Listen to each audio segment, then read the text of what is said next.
ಆಚಾರ್ಯ ಮಧ್ಯಮ ಅಸ್ಮದಾಚಾರ್ಯ ಪರ್ಯಂತಾಂ ಒಂದೇ ಗುರು ಪರಂಪರಾ. ನಾವು ನಿನ್ನಿನ ದಿವಸ ಭಗವದ್ಗೀತೆ 9ನೇ ಅಧ್ಯಾಯದ 29ನೇ ಶ್ಲೋಕವನ್ನು ವಿಸ್ತಾರವಾಗಿ ನೋಡಿ ಮುಗಿಸಿ 30 ಪ್ರಾರಂಭ ಮಾಡಿ ಕೈ ಬಿಟ್ಟು. ಅದು ಯಾವ ಶ್ಲೋಕ ಅಂದ್ರೆ ಅಪಿ ಚೇತ್ ಸುದುರಾಚಾರೋ ಭಜತೆ ಮಾಂ ಅನನ್ಯ ಭಾಗ ಸಾಧುರೇವ ಸಹ ಮಂತವ್ಯ ಸಮ್ಯಕ್ ವ್ಯವಸಿತೋ ಹಿ ಸಹ. ಸುದುರಾಚಾರ ಅಪಿ ದುರಾಚಾರ ಅಲ್ಲ, ದುರಾಚಾರಿ ಕೆಟ್ಟ ಆಚಾರವುಳ್ಳವ.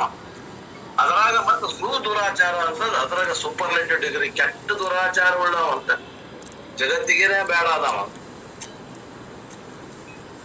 ಸುದುರಾಚಾರ ಅಪಿ ಅವ ಇದ್ರೂ ಕೂಡ ಅನನ್ಯ ಭಕ್ತಿ ಉಳ್ಳವನಾಗಿ ನನ್ನನ್ನು ಬಯಸಿದರೆ ಅವನು ಸಾಧು ಆಗುತ್ತಾನೆ. ಸಾಧು ಎಂದೇ ನನ್ನ ತಿಳಿಯತಕ್ಕದ್ದು. ಏಕೆಂದರೆ ಅವನು ಸಮ್ಯಕ್ ವ್ಯವಸ್ಥಿತ ನಿಶ್ಚಯ ಉಳ್ಳ ಬುದ್ಧಿ ಉಳ್ಳವನು. ಅತ್ಯಂತ ದುರಾಚಾರಿಯಾಗಿದ್ದರೂ ಕೂಡ ಅನನ್ಯ ಭಕ್ತಿಯಿಂದ ನನ್ನನ್ನು ಬಯಸಿದರೆ ಅವನು ಸಾಧುವೆಂದೇ ತಿಳಿಯತಕ್ಕದ್ದು. ಏಕೆಂದ್ರೆ ಅವನ ನಿಶ್ಚಯ ಬುದ್ಧಿ ಉಳ್ಳವನಾಗಿರುತ್ತಾನೆ. ನಿಶ್ಚಯ ಬುದ್ಧಿ ಇರ್ಬೇಕಂದ್ರ ಏನಾಗಲ್ಲೇನ್ರು?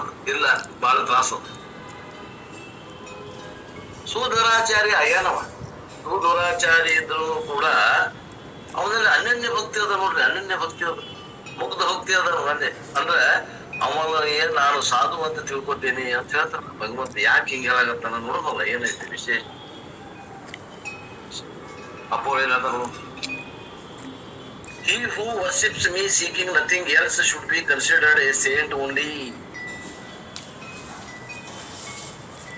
Even if he has a worst conduct, for he has resolved rightly. ಅಂತಾರೆ ಇಲ್ಲಿ ಅಪೂರ್ವ ಟ್ರಾನ್ಸ್ಲೇಷನ್ ಕನ್ನಡದಾಗ English. He who worships me seeking nothing, ಅವ ಏನೇನು ಬಯಸುವಲ್ಲ ನನ್ನ ಕಡೆಯಿಂದ. ನಾನು ಪೂಜೆ ಮಾಡ್ತಾ ಇದ್ದಾನ, ಅವಾಗ ನಾನು ಸಾಧು ಅಂತ ತಿಳ್ಕೊತೀನಿ. ಯಾಕಂದ್ರ even if he has worst conduct, ಅವ ಸುದುರಾಚಾರಿ ಅಂತಂದ್ರು ಕೂಡ ಅವ ಏನನ್ನು ಬಯಸದನ ಮಾಡಾಕತ್ತಾನ ಅಂದ್ರೆ ನಾ ಒಂದು ಸಾಧು ಅಂತ ತಿಳ್ತೀನಿ. ಯಾಕಂದ್ರೆ ಹಿ ಹ್ಯಾಸ್ ರಿಸಾಲ್ವ್ಡ್ ರೈಟ್ಲಿ, ಅವ ಸರಿಯಾದ ತೀರ್ಮಾನಕ್ಕೆ ಬಂದಾನ. ನೀ ಏನ್ ಸುದುರಾಚಾರಿ ಅದೆಯೋ, ಏನ್ ದುರಾಚಾರಿ ಅದೆಯೋ, ಏನ್ ಸದಾಚಾರಿ ಅದೆಯೋ ನೋಡೋದಲ್ಲ, ನಿನ್ನ ಹೃದಯ ಹೆಂಗದ, ನಿನ್ನಲ್ಲಿ ಏನಾದ್ರೂ ಕಾಮನೆಗಳದಾವೋ, ಏನ್ ನನ್ನನ್ನು ಬಯಸಾಗತ್ತೀಯೋ, ಅದು ಮುಖ್ಯ ಅನ್ನುವಂತ ಮಾತನ್ನ ನೀನ್ ಹೇಳಾಗತ್ತಾನ ನೋಡು. With the previous verse the comparison and contrast of sakama bhakti and nishkama bhakti, that topic is over. 29ನೇ ಶ್ಲೋಕದವರೆಗೆ ಸಕಾಮ ಭಕ್ತಿ ಮತ್ತು ನಿಷ್ಕಾಮ ಭಕ್ತಿ ಒಳಗಿನ ವ್ಯತ್ಯಾಸದ. ಸಕಾಮ ಭಕ್ತರನ್ನು ನಿಷ್ಕಾಮ ಭಕ್ತಿ ಪರಿವರ್ತಿಸುವ ಕೆಲಸವನ್ನ ಭಗವಂತ ಮಾಡಿ ಮುಗಿಸಿದ. ಈಗ 30ನೇ ಶ್ಲೋಕದಿಂದ ಹೊಸ ವಿಷಯ ಪ್ರಾರಂಭ.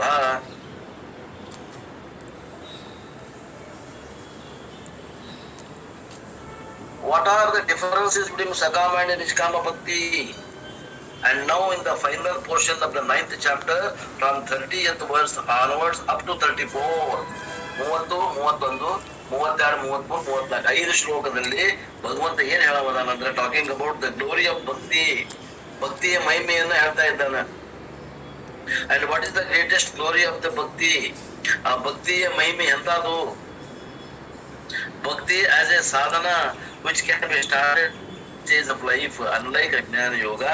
Jnana Yoga cannot be started at any stage that you like, because it requires a lot of preparatory disciplines, whereas to become a bhakta you do not require any qualification. And what is the reason? Because bhakti itself has got several stages and you can pick up from any stage. The first stage being Artha Bhakti itself. Artha Bhakti, do you remember? ಇಷ್ಟೆಲ್ಲದರ ಸಾರಾಂಶ ಏನಂತಂದ್ರೆ,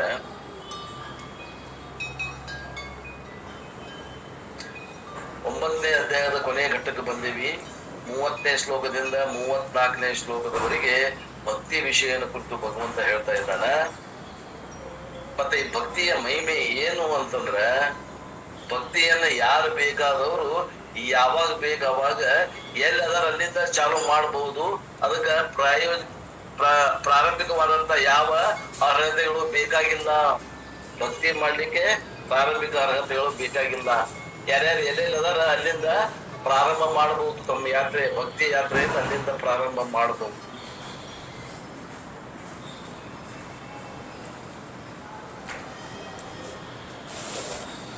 ಜ್ಞಾನಕ್ಕೆ ಬರ್ಬೇಕಾದ್ರೆ ವಿವೇಕ, ವೈರಾಗ್ಯ, ಶಮಾಧಿ, ಷಡ್ಗುಣ ಸಂಪತ್ತಿ, ಮುಮುಕ್ಷತ್ವ ಅನ್ನುವಂತ ಅಧಿಕಾರಿ ಇರ್ಬೇಕಾಗ್ತದ. ಇಲ್ಲಿ ಏನಂತ ಅವ ಎಲ್ಲದಾನೋ, ಅವ ಹೆಂಗ ಅದಾನೋ ಅಂತ ಪ್ರಾರಂಭ ಮಾಡ್ಲಿಕ್ಕೆ ಸಾಧ್ಯ ಅದ.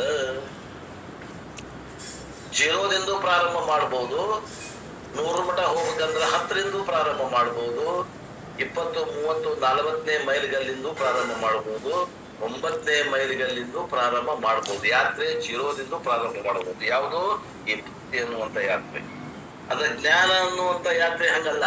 ಅದಕ್ಕೆ ಬಹಳ ತಯಾರಿ ಬೇಕಾಗ್ತದ. 190% ತಯಾರಿ ಬೇಕಾಗ್ತದ. ಕೇವಲ 10% ಜ್ಞಾನಕ್ಕ ಬರಬೇಕಾಗ್ತದ.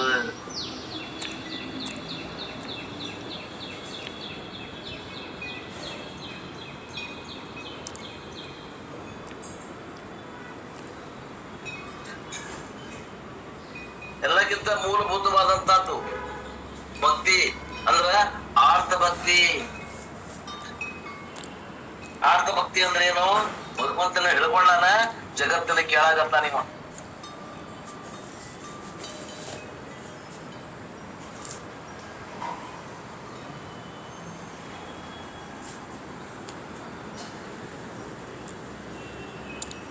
When you are afraid, you use ಭಗವಾನ್. ಯಾವಾಗ ಹೆದರೇನ ಅವಾಗ ಭಗವಂತನ ಮೊರೆ ಹೋಗ್ತಾನ. Especially before examination. ಹುಡುಗರಿಗೆ ಎಕ್ಸಾಮ್ ಸಮಯಕ್ಕೆ ಬಂತು, ಎಲ್ಲೆಲ್ಲದ ಬರ್ತದ. ಎಕ್ಸಾಮ್ ಮುಗಿದ್ದು ಮತ್ತೆ ಹೋಗ್ಬಿಡ್ತದ ಭಕ್ತಿ.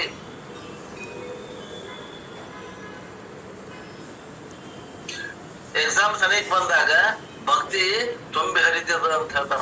ಓವರ್ಫ್ಲೋ. ಭಕ್ತಿ will overflow because whenever a person is afraid or he needs some support, use Bhagavan, and they have found that it works. ಯಾವಾಗ ಬಹಳ ಹೆದರಿಕೆ ಅದ ಅವಾಗ ಭಗವಂತನ ನೆನೆಸ್ಕೊಳ್ತೀವಿ. ಭಗವಂತನ ನೆನೆಸ್ಕೊಂಡಿದ್ದು ಕೆಲಸನೂ ಮಾಡ್ತದ. ಅದು ಇಟ್ ಸಿಂಪ್ಲಿ ವರ್ಕ್ಸ್. ಅದು ಹೆಂಗ್ ಕೆಲಸ ಮಾಡ್ತೈತಿ ಗೊತ್ತಿಲ್ಲ, ಕೆಲಸ ಅಂತೂ ಮಾಡಾಗತ್ತದ. ಯಾವುದು? ಆ ಭಕ್ತಿ. Psychologically and statistically, they have proved that a bhakta has got more confidence than even in the case of terminal diseases. He is able to enjoy a better confidence, and because of the very confidence, his immunity is better, and therefore the medicine works faster. ಕಾಯಿಲೆ ಬಂದದಪ್ಪ, ಉಳಿಲಾರ್ದಂತ ಕಾಯಿಲೆ ಬಂದದ. ಭಗವಂತನ ಮೇಲೆ ಭಾರ ಹಾಕಿರಿ ಅಂತ ಹೇಳ್ಬಿಟ್ಟಾರ doctor ಅಂತ ತಿಳ್ಕೊಳ್ರಿ. ಭಗವಂತನ ಮೇಲೆ ಭಾರ ಹಾಕ್ತಾನ, ಅವ ಆರಾಮ್ ಇರ್ತಾನ. ಔಷಧ ತಗೋತಾನ, ಔಷಧ ಕೆಲಸ ಮಾಡ್ತದ, ಫಾಸ್ಟ್ ಕೆಲಸ ಮಾಡ್ತದ. ಯಾಕಪ್ಪ? ನನಗೆ ಏನಿಲ್ಲ, ಭಗವಂತನ ಉಳಿಸ್ಬೇಕು. ಭಗವಂತನ ಮೇಲೆ ಭಾರ ಹಾಕ್ಯಾನ, ಅವನಲ್ಲಿ ಇದ್ದಂತ ಭಯ ಹೋಗ್ಯದ. ಆ ಭಯ ಹೋಗಿದ್ರಿಂದ ಆ ಔಷಧ ಕೆಲಸ ಮಾಡ್ಲಿಕ್ಕೆ ಅನುಕೂಲ ಆಗ್ಯದ. ಗುಣಮುಖ ಆಗಾಗತ್ತಾನ. Simple bhakti. So thus an artha bhakta or a person in a distress can start, and even a materialistic person can also start a bhakti. If he wants to start a factory, I say do puja, he will get more profit.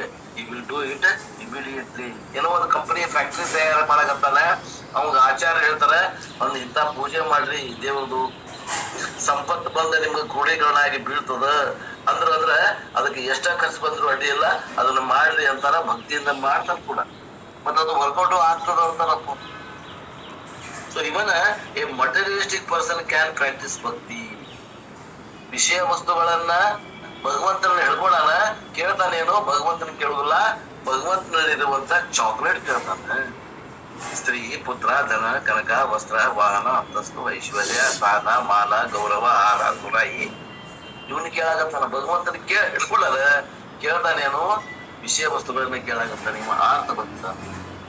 And of course a spiritual student is a jijnasu bhakta, thus depending upon the spiritual evolution.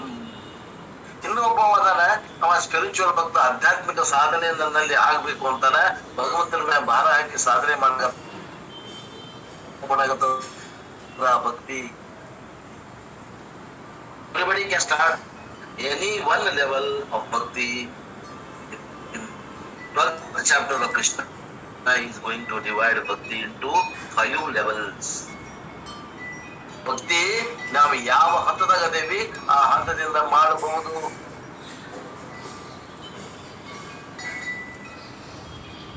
ಇಷ್ಟೇ ಯಾಕ ಇನ್ನು 12ನೇ ಅಧ್ಯಾಯ ಬಂತಂದ್ರೆ ಭಗವಂತ ಆ ಭಕ್ತಿಯನ್ನ 5 ಭಾಗ ಮಾಡಿ ವಿಸ್ತಾರವಾಗಿ ಹೇಳೋರು ಅದಾರ.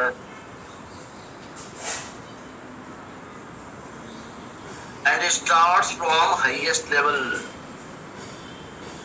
If you cannot practice the 5th one, try 4th one, try 3rd one. Not possible, try 2nd. If not possible, try 1st. ಆ 12ನೇ ಅಧ್ಯಾಯದಾಗ ಭಕ್ತಿ ಯೋಗದಾಗ 5 ಭಾಗಗಳನ್ನ ಮಾಡಿಲ್ಲ. ಅದರಲ್ಲಿ 1, 2, 3, 4, 5 ಹೆಂಗದಾವ ಅಂದ್ರೆ ಒಂದಕ್ಕಿಂತ ಒಂದು ಹೆಚ್ಚಿನ ಅದಾವ. ಮೊದಲನೇದ ಹೆಚ್ಚಿನ ಮಾಡ್ರಿ ಅಂತ ಹೇಳ್ತಾನ ಭಗವಂತ. ಆ 5ನೇ ತರದ ಭಕ್ತಿಯನ್ನು ಮಾಡಾಕ ಕಲಿಯಿರಿ. ಅದು ಆಗಂಗಿಲ್ಲ ಅಂದ್ರೆ 4ನೇದು ಮಾಡ್ರಿ, 4ನೇದು ಮಾಡಿ 5ನೇದು ಮಾಡಿ ಪಾರಾಗ್ರಿ. ಇಲ್ಲ 5 ಆಗ್ಲಿಲ್ಲ 4 ಆಗ್ಲಿಲ್ಲ 3 ಕೇಳಿರಿ, 3ರಿಂದ ಪ್ರಾರಂಭ ಮಾಡಿ. ಆಗಂಗಿಲ್ಲ 2 ಕೇಳಿರಿ, 2, 3, 4, 5 ಅನಿವಾರ್ಯ ಆಗೋದಿಲ್ಲ. 1, 2, 3, 4, 5 ಪ್ರಾರಂಭ ಮಾಡಿ. Try first, if not possible better luck next ಬರ್ತ್. 5ನೇ 1ರಿಂದ ಪ್ರಾರಂಭ ಮಾಡಿದಾಗ ಆತು ಆಗ್ಲಿಲ್ಲ ಅಂದ್ರೆ ಏನ್ರಿ ಅಂತಂದ್ರೆ ಸಾರಿ, ಇನ್ನೊಂದ್ ಜನ್ಮದಾಗ ಪ್ರಯತ್ನ ಮಾಡ್ರಿ. ನನಗ ಆ 12ನೇ ಅಧ್ಯಾಯದಾಗ ಹೇಳಿದಂತ ಕೊನೆಯ ಸ್ತರದ ಭಕ್ತಿನೂ ಮಾಡಕ್ ಆಗೋದಿಲ್ಲ ಅಂದ್ರೆ ಹುಟ್ಟಾಕ ತಯಾರಾಗ್ರಿ, ಇನ್ನೊಂದ್ ಜನ್ಮದಾಗ ಬೇಕಾದ್ರೆ ಪ್ರಯತ್ನ ಮಾಡ್ರಿ. ಜನನ ಮರಣ, ಮರಣ ಜನನ ಇವು ಒಂದಾದ ನಂತರ ಒಂದಾದ ಅದಾವ. ಮೋಕ್ಷ ಆಗ್ಲಿಕ್ಕಂದ್ರ ಜನನ ಮರಣ ಚಕ್ರ ತಪ್ಪುದಿಲ್ಲ.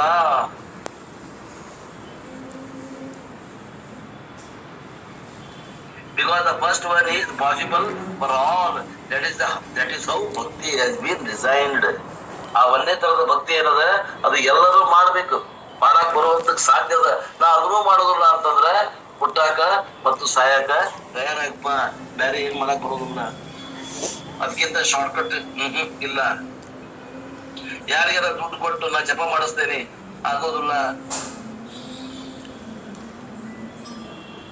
And therefore Krishna says bhakti can be started by anyone. ಯಾವನೇ ಇರ್ಲಿ, ಯಾವ ಹಂತದಾಗನೇ ಇರ್ಲಿ, ಯಾರೇ ಇರ್ಲಿ, ಹೆಣ್ಣಿರ್ಲಿ ಗಂಡಿರ್ಲಿ, ಬ್ರಾಹ್ಮಣ ಇರ್ಲಿ, ವೈಶ್ಯ ಇರ್ಲಿ, ಕ್ಷತ್ರಿಯ ಇರ್ಲಿ, ಶೂದ್ರ ಇರ್ಲಿ, ಇಂಡಿಯಾದವ್ ಇರ್ಲಿ, ಅಮೆರಿಕದವ್ ಇರ್ಲಿ, ಮನುಷ್ಯ ಮಾತ್ರ ಇದ್ದಂದ್ರೆ ಆ ಭಕ್ತಿಯನ್ನ ಅವ ಎಲ್ಲದಾನ ಅಲ್ಲಿಂದ ಪ್ರಾರಂಭ ಮಾಡಿ ಅಲ್ಲಿಂದ ಅವ ಬೆಳವಣಿಗೆ ಹೊಂದಬಹುದು. ಅಪರಭಕ್ತಿಯಿಂದ ಪರಾಭಕ್ತಿಗೆ ಏರ್ಬೇಕಾದ್ರೆ 5 ಹಂತಗಳನ್ನ ಮಾಡಿ 12ನೇ ಅಧ್ಯಾಯದಾಗ ಭಗವಂತ ಹೇಳೋರು ಅದಕ್ಕೆ.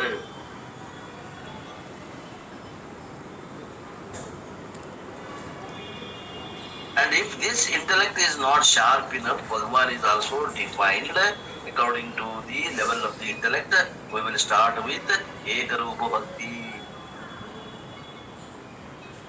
ನಮ್ಮ ಅಂತಃಕರಣ ಹರ್ತಿಲ್ಲ, ಬುದ್ಧಿ ಹರ್ತಿಲ್ಲ, ಹೇಳಿದ್ರೆ ತಿಳ್ಕೊಳ್ಳೋ ಸಾಮರ್ಥ್ಯ ಇಲ್ಲ, ಆ ಹೇಳಿದಂತ ವಿಷಯದ ಆಕಾರ ಆಗೋದಿಲ್ಲ ಅಂತಂದ್ರೆ ನಾವು ಮೊದಲ ಪ್ರಾರಂಭ ಮಾಡೋದ ಏಕರೂಪ ಭಕ್ತಿಯಿಂದ ಪ್ರಾರಂಭ ಮಾಡೋಣ.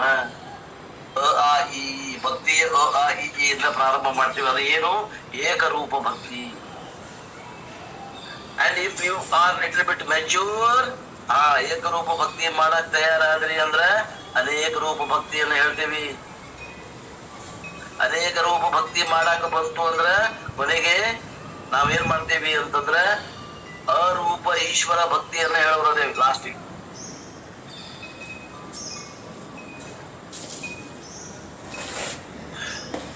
ಅಂದ್ರ ಇದು ನಮ್ದು ಉಪದೇಶ ಹೆಂಗದ ಅಂದ್ರ ಬುದ್ಧಿ ಮ್ಯಾಗ ಅದ.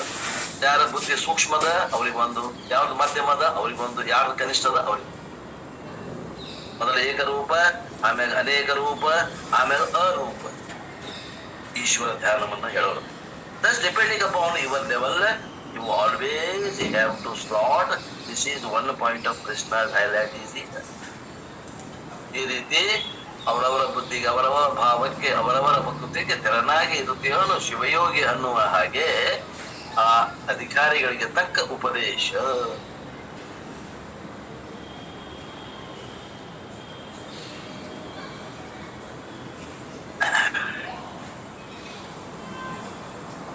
ಲಾಂಡ್ರಿಗೆ ಬಟ್ಟೆ ಕೊಟ್ಟಿರ್ತೀರಿ, ವಾಶ್ ಮಾಡಿಕೊಡ್ರಿ, ಇಸ್ತ್ರಿ ಮಾಡಿಕೊಡ್ರಿ, ಐರನ್ ಮಾಡಿಕೊಡ್ರಿ ಅಂತ. ಕೆಲವೊಂದು ಕಾಟನ್ ಬಟ್ಟೆ ಇರ್ತಾವೆ, ಕೆಲವೊಂದು ಟೆರಿಕಾಟ್ ಬಟ್ಟೆ ಇರ್ತಾವೆ, ಸೂಕ್ಷ್ಮ ಫ್ಯಾಬ್ರಿಕ್ ಇರ್ತಾವೆ. ಅವನ್ನೆಲ್ಲ ಸೂಕ್ಷ್ಮ ಇದ್ದಿದ್ವಲ್ಲ ಸೂಕ್ಷ್ಮ ಬಟ್ಟೆಗೆ ಹಾಕ್ತಾರೆ, ಇವು ಸ್ಥೂಲ ಇದ್ದಿದ್ವಲ್ಲ ಸ್ಥೂಲ ಬಟ್ಟೆಗೆ ಹಾಕ್ತಾರೆ. ಎಲ್ಲರೂ ಮಿಕ್ಸ್ ಮಾಡಕ್ ಬರುದಿಲ್ಲ. ಡಾಕ್ಟರ್ ಕೊಟ್ಟಿರ್ತಾನೆ ಬಟ್ಟೆನ, ಲಾಂಡ್ರಿಗೆ ಬಟ್ಟೆನ, ಎರಡೂ ಪುರುಷ ಹಾಕಕ್ ಬರುದಿಲ್ಲ ಬಟ್ಟೆನ. ಆ ಬಟ್ಟೆನ ಬೇರೆನ ಮಾಡ್ಬೇಕಾಗ್ತದೆ.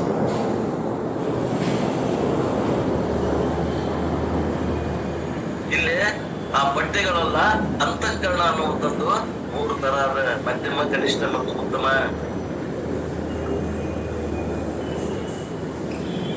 ಹೇಳಿದ್ದು ಗ್ರಹಣ ಆಗಾಗತ್ತೈತಿ, ಗ್ರಹಣ ಆಗಿದ್ದು ಉಳ್ಕೊಳಗತ್ತೈತಿ, ಅವ ಉತ್ತಮ. ಹೇಳಿದ್ದು ಗ್ರಹಣ ಆಗ್ತೈತಿ, ಅದು ಉಳ್ಕೋವಾಲ್ದು, ಅವ ಮಧ್ಯಮ. ಹೇಳಿದ್ದು ಗ್ರಹಣನೂ ಆಗೋದಿಲ್ಲ, ಅದು ಉಳ್ಕೊಳ್ಳುವಾಲ್ದು, ಅವ ಕನಿಷ್ಠ.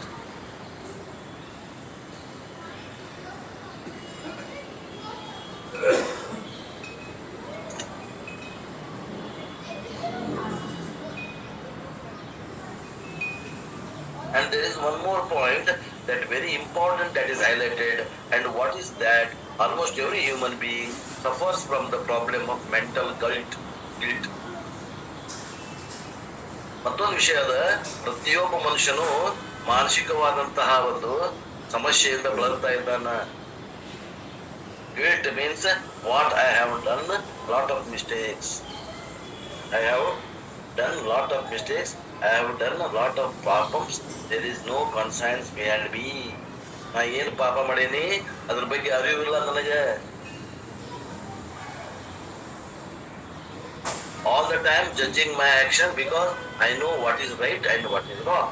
As Swami Dayananda Swamiji says, what is right and what is wrong need not be taught. Simple common sense is it. ಯಾವುದು ಸರಿ ಯಾವುದು ತಪ್ಪು ಅನ್ನುವಂಥದ್ದು ತಿಳ್ಕೊಳಕ ಏನು ಒಂದು ದೊಡ್ಡ ಗ್ರಂಥ ಓದ್ಬೇಕಾಗಿಲ್ಲ. Even a thief knows thieving is wrong. ಕಳ್ಳನಿಗೆ ಗೊತ್ತದ ಕಳ್ಳತನ ಮಾಡೋದು ಕೆಟ್ಟ. Without being any education, how does he know? ಅವ ಏನು ಅಭ್ಯಾಸ ಮಾಡಿಲ್ಲ, ಸಾಲಿನ ಕಲ್ತಿಲ್ಲ, ಅವಂಗೆ ಹೆಂಗ್ ಗೊತ್ತಾಯ್ತು? Because of the simple reason, what I do not want others to do to me, I should not do to it others. ಯಾರು ನನಗೆ ಏನನ್ನ ಮಾಡಿದ್ರೆ ನನಗೆ ದುಃಖ ಆಗ್ತದೆ ಅದನ್ನ ನಾ ಮಂದಿಗೆ ಮಾಡಬಾರದು. ಇಷ್ಟೇ ಅದ ಧರ್ಮ ಅಂದ್ರೆ ಏನ್ರಿ? ಯಾವುದನ್ನ ಯಾರು ನನಗೆ ಮಾಡಿದ್ರೆ ನನಗೆ ಸುಖ ಅನಿಸ್ತದ ಅದನ್ನ ನಾ ಮಂದಿಗೆ ಮಾಡ್ಲಿಕ್ಕೆ ಪ್ರಯತ್ನ ಮಾಡ್ತೀನಿ. ಯಾರು ನನಗೆ ಏನು ಮಾಡಿದ್ರೆ ನನಗೆ ದುಃಖ ಆಗ್ತೈತಿ ಅದನ್ನ ನಾ ಮತ್ತೊಬ್ಬರಿಗೆ ಮಾಡಬಾರದು. ಇದ ಧರ್ಮ. ಅದು ಗೊತ್ತದ, ಕಳ್ಳನಿಗೆ ಕಳುವು ಮಾಡಬಾರ್ದು ಗೊತ್ತಿದ್ರು ಕಳುವು ಮಾಡ್ತಾನೆ. And because he knows it is wrong only, he is doing that action in secret. ಯಾರಿಗೆ ಗೊತ್ತಾಗದಂಗೆ ಮಾಡಕತ್ತಾನ. Right, if it is, he can straight away walk and take away whatever he wants. Draupadi, he was watching and he lost whatever he had. Why should a thief come stealthily? Because he knows that is wrong. Therefore, conscience is common sense based right, wrong, nor. ನಾವು ತಪ್ಪು ಮಾಡಕತ್ತೀವೋ ಏನು ಸರಿ ಮಾಡಕತ್ತೀವೋ ಅನ್ನುವಂಥ ಅರಿವು ಇದ್ರೂ ಅದನ್ನ ಮುಚ್ಚಾಕಿ ಮಾಡ್ತೀವಿ ನೋಡ್ರಿ ನಾವು. If common sense based on normal standard of what is right and what is wrong, and this conscience which is common sense based on norm will always judge my action. ನಾವು ಮಾಡುವಂತ ಕರ್ತವ್ಯಗಳು ಏನು ಧರ್ಮ ಮಾರ್ಗ ಅದಾವೋ ಅಧರ್ಮ ಮಾರ್ಗದಿಂದ ಅದಾವೋ ಅನ್ನೋದು ಅವ್ನಿಗೆ ಗೊತ್ತಾಗ್ತದೆ ಮಾಡೋನಿಗೆ. Eternal judgment, whether Bhagavan will come and judge you on the list day or not, judgment day, our conscience is judging, and not only consciously forming self-opinion, and most of the time we are aware of only our mistakes that we have committed. ಭಗವಂತ ಕೊನೆಗೆ judgement Kodava ಅದಾನ. ನಾವು ಮಾಡಿದ ಪುಣ್ಯ ಕೆಲಸಗಳಿಗೆ ಅದ್ರ ತಕ್ಕ ಫಲ, ಮಾಡಿದ ಪಾಪ ಕೆಲಸಗಳಿಗೆ ತಕ್ಕ ಫಲ ಕೊಡಾಕ ಜಜ್ಮೆಂಟ್ ಅದ. ನಾವು ಈ ಲೋಕಲ್ ಕೋಡ್ನ ತಪ್ಪಿಸ್ಕೋಬಹುದು, ಭಗವಂತನ ಕೋಡ್ನ ತಪ್ಪಿಸ್ಕೊಳಕ್ ಆಗಂಗಿಲ್ಲ. ಆದ್ಮೇಲೆ ತಿಳ್ಕೊಡ್ರಿ ಅಂತ.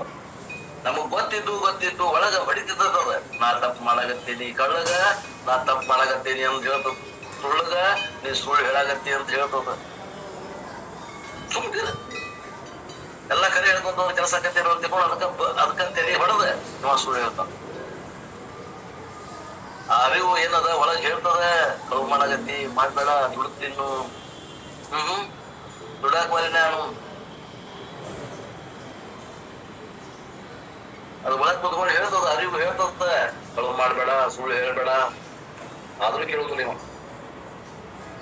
And that is why many people are afraid to go to the temple, and even to the Swamis. ಗುಡಿಗೆ ಹೋಗ್ಬರ್ರಿ, ಬೇಡಪ್ಪ ಗುಡಿಗೆ ಹೋಗಕ್ ಬನ್ನಿ, ಸ್ವಾಮಿಗಳ ಹತ್ರ ಹೋಗ್ಬರ್ರಿ, ಬರ್ರಿ, ಅವರಲ್ಲಿ ಏನ್ ಶಕ್ತಿ ಐತಿ ಏನು ಬೇಡ.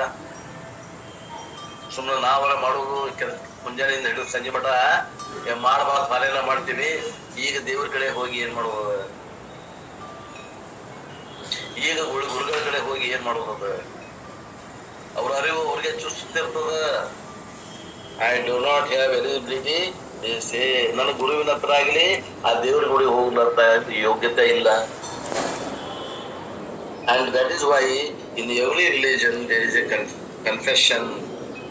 ಪ್ರತಿಯೊಂದು ಧರ್ಮದಾಗ, ಎಸ್ಪೆಷಲಿ ಕ್ರಿಶ್ಚಿಯನ್ ಧರ್ಮದಾಗ ಕನ್ಫೆಷನ್ ಅಂತ ಮಾಡ್ತಾರೆ. ಅಲ್ಲೊಂದು ಬಾಕ್ಸ್ ಇರ್ತದ, ಆ ಬಾಕ್ಸ್ ಅಲ್ಲಿ ಇದ್ಕೊಂಡು ಏ ದೇವರೇ ನಾನು ಇಂಥ ತಪ್ಪು ಮಾಡೀನಿ ಅಂತ ಎಲ್ಲಾ ತಪ್ಪುಗಳನ್ನು ಒಪ್ಪಿಸಿ ಲೈಸೆನ್ಸ್ ರಿನ್ಯೂವಲ್ ಮಾಡ್ಕೊಂಡು ಬರದೋಸ್ರಿಂದ ಮತ್ತೆ ಹೆಚ್ಚಿಗೆ ತಪ್ಪುಗಳನ್ನ ಮಾಡ್ತಾರೆ. The confession is purely to neutralize the guilt. ನಾ ಮಾಡಿದ ತಪ್ಪನ್ನ ಮುಚ್ಕೊಳಕ, ಇದನ್ನ ಏನ್ ಹೇಳ್ಯಾರವರು, ನ್ಯೂಟ್ರಲೈಸ್ ಮಾಡಾಕ, ಜೀರೋ ಮಾಡಾಕ, ಅದನ್ನ ಕನ್ಫೆಸ್ ಮಾಡ್ರಿ, ದೇವ್ರ ಮುಂದೆ ಹೇಳ್ಕೊಡ್ರಿ ಅಂತ ಹೇಳ್ಯಾರ.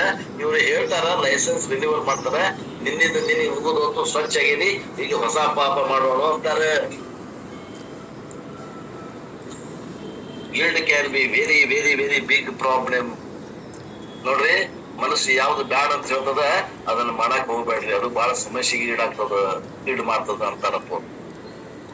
ನಾವು ಪಾಪ ಕ್ರಿಯೆಗಳನ್ನ ಮಾಡೋ ಹೊತ್ನಾಗ ಪಾಪವನ್ನೇ ಮಾಡ್ತಾ ಇದ್ದೀನಿ ಅಂತ ಹೇಳ್ತದ ಅರಿವು. And even in spiritual path, ಇನ್ನು ಧಾರ್ಮಿಕ ಜೀವನ, ಆಧ್ಯಾತ್ಮಿಕ ಜೀವನಕ್ಕೆ ಬಂದ್ವಿ ಅಂದ್ರ guilt can B A problem. I can always conclude I cannot follow the spiritual path. Even if I follow, I will not succeed. ಅಲ್ರಿ, ನಾನು ಧರ್ಮದಿಂದ ಜೀವನ ನಡೆಸಿದಾಗ ಆಧ್ಯಾತ್ಮಿಕ ಪ್ರಗತಿ ಸಾಧ್ಯದ ಅಂತ ಶಾಸ್ತ್ರ ಹೇಳ್ತದೆ. ನಾನು ಅಧರ್ಮದಿಂದ ಜೀವನ ಮಾಡಿದ್ರೆ ನನಗೇನು ಆಧ್ಯಾತ್ಮಿಕ ಪ್ರಗತಿ ಆಗ್ತದೆ? ನನ್ಗೆ ಗೊತ್ತದ ಅಂತ. ನಾನು ಆಧ್ಯಾತ್ಮಿಕವಾಗಿ ಮುಂದುವರಿಯುವುದಿಲ್ಲ. ಐ ಹ್ಯಾವ್ ಕನ್ಕ್ಲೂಡೆಡ್, ನಾನು ನಿಶ್ಚಯ ಮಾಡಿದ್ದೇನೆ. ಬಿಕಾಸ್ ಆಫ್ ವಾಟ್ ಗಿಲ್ಟ್, ಒಳಗೆ ನಾನು ತಪ್ಪು ಮಾಡಿದ ಅನ್ನುವಂಥದ್ದು ಅರಿವದ. That is why in the 6th chapter he said we require 4 kripas. ಅದರಿಂದ 6ನೇ ಅಧ್ಯಾಯದಲ್ಲಿ, ಇದೇ ಭಗವದ್ಗೀತೆ 6ನೇ ಅಧ್ಯಾಯದಲ್ಲಿ ನಮಗ 4 ಕೃಪೆಗಳು ಬೇಕಾಗ್ತಾವ ಆಧ್ಯಾತ್ಮಿಕ ಪ್ರಗತಿಯನ್ನು ಸಾಧಿಸಬೇಕಾದ. 4 ಕೃಪೆಗಳು ಬೇಕಾಗ್ತಾವ. Do you remember? ನೆನಪದವೇನು? ಆತ್ಮಕೃಪಾ, ತಮ್ಮ ಆತ್ಮಕೃಪೆಯನ್ನು ಬೇಕಾಗ್ತದ. ಈಶ್ವರ ಕೃಪಾ, ಭಗವಂತ ಕೃಪಾ ಬೇಕಾಗ್ತದ. ಗುರು ಕೃಪಾ ಬೇಕಾಗ್ತದ. ಶಾಸ್ತ್ರ ಕೃಪಾ ಬೇಕಾಗ್ತದೆ. ಇವು 4 ಕೃಪೆಗಳಿಲ್ಲದ ಆಧ್ಯಾತ್ಮಿಕ ಪ್ರಗತಿ ಆಗುವುದಿಲ್ಲ. And what is the atmakripa? ಆತ್ಮಕೃಪಾ ಅಂದ್ರೆ ಏನ್ರಿ? ಆತ್ಮ ಅಂದ್ರೆ ನಮ್ಮ ಮನಸ್ಸ, ನಮ್ದು ಕೊಳಗೆ ಕಡಿಯಾಕತೈತಲ್ಲ, ತಪ್ಪು ಮಾಡಿ ಅಂತ ಅದು ಕಡಿಬಾರ್ದು. Guilt free mind should be guilt free. ಯಾವ ಅಪರಾಧನೂ ಮಾಡಿಲ್ಲ ಅನ್ನುವಂತ ಧೈರ್ಯದಿಂದ ಇರ್ಬೇಕು ಮನಸ್ಸು.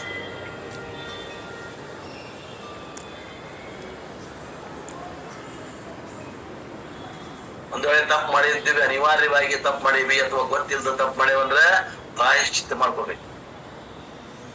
ಪ್ರಾಯಶ್ಚಿತ್ತ ಮಾಡಿ ಮತ್ ಹೊಸ ತಪ್ಪು ಮಾಡಕ್ ಲೈಸೆನ್ಸ್ ತಗೊಂಡಂಗ ಮರುದಿವಸದಿಂದ ಮತ್ ಹೊಸ ತಪ್ಪು ಮಾಡಕ್ ಹೋಗಬಾರ್ದು.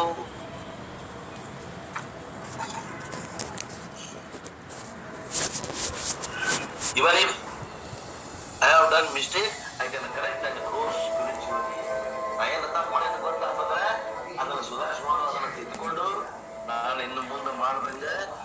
ನಾನು ಧಾರ್ಮಿಕ ಜೀವನವನ್ನ ಪ್ರಗತಿ ಮಾಡಿಕೊಂಡು ಆಧ್ಯಾತ್ಮಿಕ ಜೀವನದಲ್ಲಿ ಮುನ್ನಡೆಯಬೇಕು.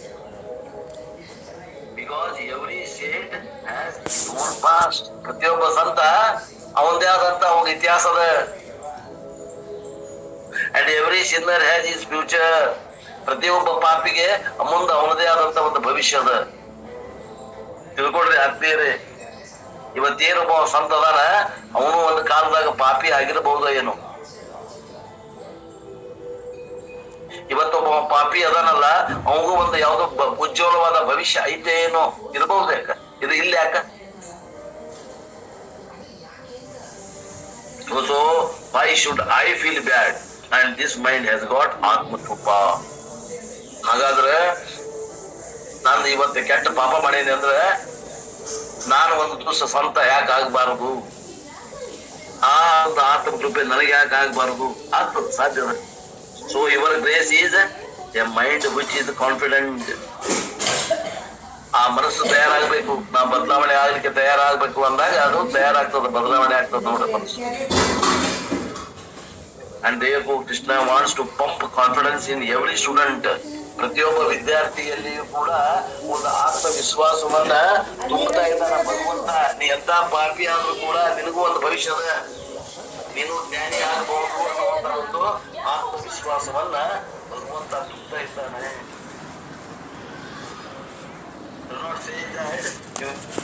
ನಿನ್ನ ಕಡೆಯಿಂದ ಆಗೋದಿಲ್ಲ ಅಂತ ಅನ್ನೋದಿಲ್ಲ ಭಗವಂತ. ಅಪ್ಪ ದುರಾಚಾರಿ, ಇವತ್ತೇನೋ ನಿನಗೆ ಪರಿಸ್ಥಿತಿ ಅಂತ ಬಂದಾವ, ನೀ ದುರಾಚಾರಿ ಆಗಿದಿ, ಆದ್ರೆ ನೀನು ಒಬ್ಬ ಸದಾಚಾರಿ ಆಗ್ಬೋದಲ್ಲ, ಒಬ್ಬ ಸಂತ ಆಗ್ಬೋದಲ್ಲ, ನಿನಗೂ ಒಂದು ಭವಿಷ್ಯ ಇದೆಯಲ್ಲ ಅಂತ ಭಗವಂತ ಆ ದುರಾಚಾರಿಯಲ್ಲಿ ಏನ್ ಮಾಡಕತ್ತಾನ? ಕಾನ್ಫಿಡೆನ್ಸ್ ತುಂಬಾ, ಆತ್ಮವಿಶ್ವಾಸವನ್ನು ತುಂಬಾಕತ್ತಾನ. ಆತ್ಮೀಯರೇ, do not say that you cannot do it. Please say you can. ನೋಡು, ನೀನು ಸಾಧ್ಯದ, ಮನಸ್ಸು ಮಾಡು, ಆಗ್ತದ ಅಂತೇಳಿ ಹುರಿದುಂಬಿಸ್ತಾ ಇದ್ದಾನ. Therefore he says sudurachara api, even the worst sinner can come to a bhakti with confidence. ಇಂಥ ಕಳ್ಳ, ಇಂಥ ಸುಳ್ಳನು ಕೂಡ ಸಂತ ಆದಂತ ಉದಾಹರಣೆಗಳದಾವ. ಅವ್ರ ಮನಸ್ಸು ಬದಲಾವಣೆ ಮಾಡ್ಕೊಳಕ ತಯಾರಾಗ್ಯಾರ.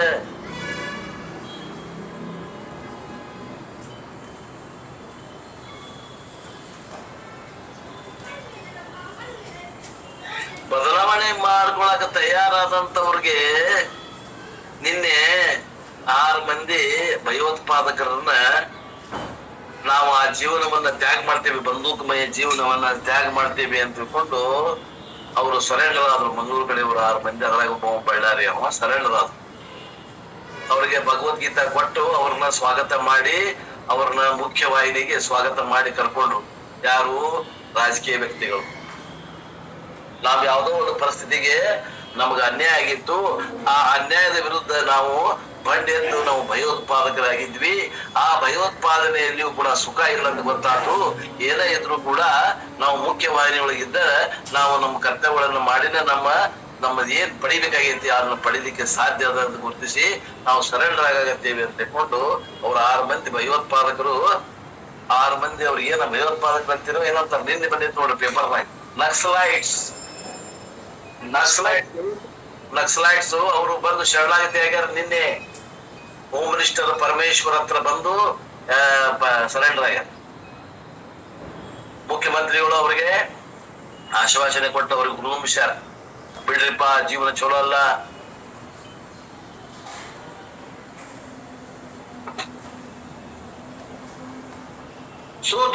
Sudurachara api, even the worst sinner can come to bhakti with confidence.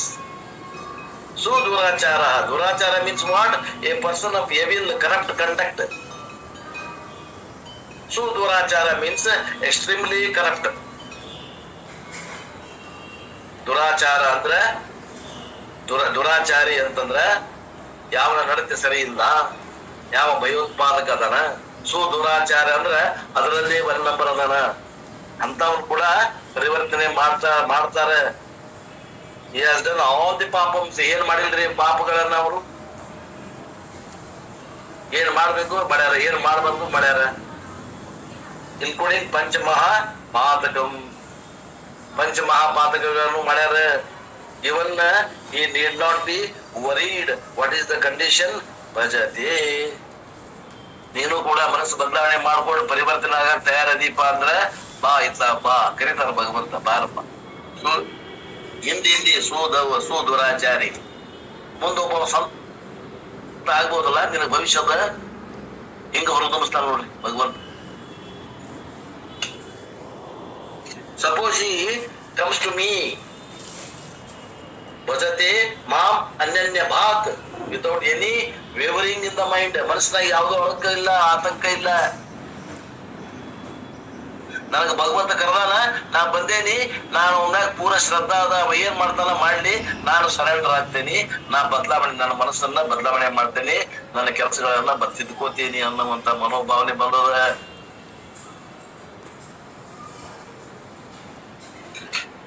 Without any wavering in the mind, with ಅನನ್ಯ ಭಕ್ತಿ, ಭಗವಂತನ ಬಿಟ್ಟು ಬೇರೆ ಏನು ಕಾಣ್ತಾ ಇಲ್ಲ ಅವನಿಗೆ.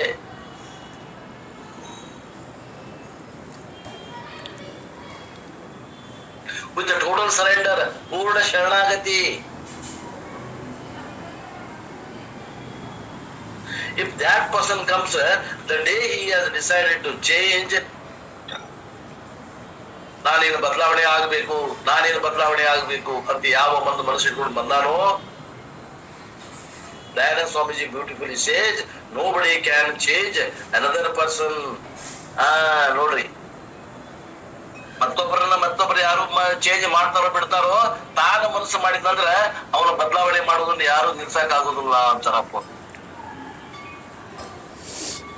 ಅವ ಸುದೂರಾಚಾರಿ ಇದ್ದಾವ, ನಾನೇನು ಬದಲಾವಣೆ ಆಗ್ಬೇಕು ಅಂತ ಮನಸ್ಸು ಮಾಡಿದಂದ್ರ ಅವನ ಮನಸ್ಸು ಬದಲಾವಣೆ ಮಾಡಕ್ಕೆ ಯಾವಗೂ ಸಾಧ್ಯ ಇಲ್ಲ. ಭಯೋತ್ಪಾದಕನಾಗ್ಯಾನಪ್ಪ ಅವ. ಅಂತ ಮನಸ್ಸನ್ನ ಈಗ ಭಗವಂತಕ್ಕೆ ಕೊಟ್ಟಾನಂದ್ರ ಅವ ಅಷ್ಟೇ ನಿಷ್ಠೆಯಿಂದ ಅದನ್ನ ಪಾಲಿಸ್ತಾನ ಅಂತ ಅರ್ಥ. ಅನನ್ಯ ಭಕ್ತಿ ಉಳ್ಳವನಾಗ್ತಾನ. ನಾನು ಬದಲಾವಣೆ ಆಗಾಕ ತಯಾರಾಗ್ಯಾನಂದ್ರೆ ಅವನ್ನ ಬದಲಾವಣೆ ಮಾಡದ ಇರ್ತೇನಿ, ಸಾಧ್ಯ ಇಲ್ಲ. I can never change you, but if you have decided to change, nobody can stop you. ಅವ ಬದಲಾವಣೆ ಆಗಾಕ ತಯಾರಾಗ್ಯಾನಪ್ಪ ಅಂದ್ರ ನೀವು ಅದ ಬದಲಾವಣೆಯನ್ನ ನೀವು ತಪ್ಸಕ್ಕೆ ಯಾರಿಗೂ ಸಾಧ್ಯ ಇಲ್ಲ, ತಿಳ್ಕೊಡ್ರಿ. I can assist you if you have decided to change. This is the principle ಅಂತಾನ ಭಗವಂತ. ನೀ ಬದಲಾವಣೆ ಆಗಾಕ ತಯಾರದಿ ಅಂದ್ರ ನಾನು ಸಹಾಯ ಮಾಡ್ತೀನಿ ಅಂತಾನ ಭಗವಂತ. ಆ ಭಗವಂತ ಸಹಾಯ ಮಾಡ್ತಾನ, ಅವ ಸಹಾಯವನ್ನ ಪಡಿತಾನ, ಅವ ಬದ್ಲಿ ಆಗ್ತಾನ. ತನ್ನ ಧೋರಣೆಗಳನ್ನೆಲ್ಲ ಬದಲಿ ಮಾಡ್ಕೊಂಡು ಒಬ್ಬ ಸ್ವಂತನಾಗುವಂತ ಎಲ್ಲ ಸೌಕರ್ಯಗಳು ಅವನಲ್ಲಿ ಅದಾವೆ.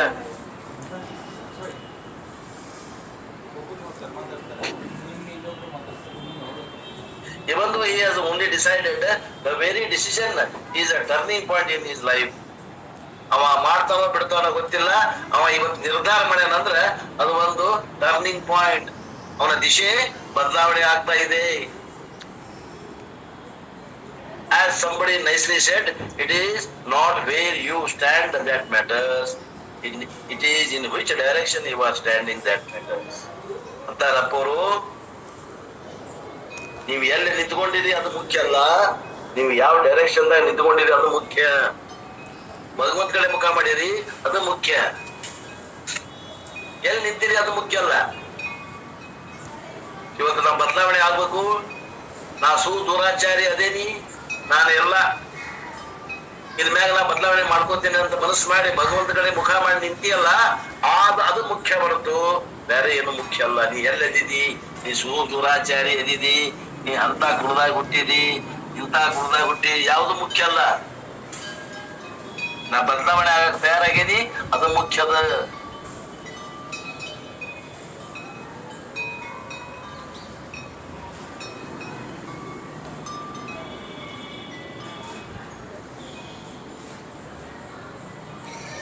If you are closest to God also, if you are walking in the opposite direction, you are going farther. On the other hand, if you are farthest and if you are towards, you are going towards me ಅಂತಾರ ಅಪ್ಪವರು. ಭಗವಂತಗೆ ನೀನು ಮುಖ ಮಾಡಿ ಹೊಂಟಿ ಅಂದ್ರೆ, ನೀನು ಪ್ರಯಾಣ ನಡೆದೈತಿ ಅಂದ್ರೆ ನೀ ಭಗವಂತಗೆ ಇವತ್ತಿನ ನಾಳೆ ಸಮೀಪ ಆಗ್ತೀಯ. ಆದ್ರ ಭಗವಂತನಿಗೆ ಯಾವ ಒಬ್ಬ ಭಗವಂತಗ ಬೆನ್ ಮಾಡಿ ಹೊಂಟಾನ, ಟ್ರಾವೆಲ್ ಮಾಡಕತ್ತಾನ, ಅವ ಹೆಂಗ ಟ್ರಾವೆಲ್ ಮಾಡ್ತಾನ ಹಂಗ ಅವ ದೂರ ಹೋಗ್ತಾನ. Therefore, direction is important. ಆದ್ರಿಂದ ನಿನ್ನ ಪ್ರಯಾಣ ಯಾವ ದಿಕ್ಕಿಗೆ ಹೊಂಟದ ಅದು ಮುಖ್ಯ. ಭಗವಂತನ ಕಡೆಗೆ ಹೊಂಟೈತೋ ಭಗವಂತನಿಂದ ದೂರ ಹೊಂಟೈತೋ ವಿಚಾರ ಮಾಡ್ರಿ ಅಂತ. ನಾಟ್ ದ ಆಕ್ಚುಯಲ್ ಲೊಕೇಶನ್, ನೀ ಎಲ್ಲಿದಿ ಅದು ಮುಖ್ಯ ಅಲ್ಲ. So never compare with others, be proud that you are in the right direction. ಮತ್ತೊಬ್ಬರಿಗೊಂದಿಗೆ ಹೋಲಿಕೆ ಮಾಡಿ ನೋಡಕ್ ಹೋಗ್ಬೇಡ್ರಿ. ನಿಮ್ ದಿಕ್ಕ ಎಕಡೆ ಹೊಂಟದ ಮುಖ ಭಗವಂತ ಕಡೆ ಮುಖ ಐತೆ, ಪ್ರಯಾಣ ನಡೆದದ, ಹೋಗ್ರಿ. ಇವತ್ತಿನ ನಾಳೆ ಆ ಅಂತರ ಕಮ್ಮಿ ಆಗ್ತದ. Therefore, ಸಾಧುರೇವ ಸಹ ಮಂತ್ಯವ್ಯ.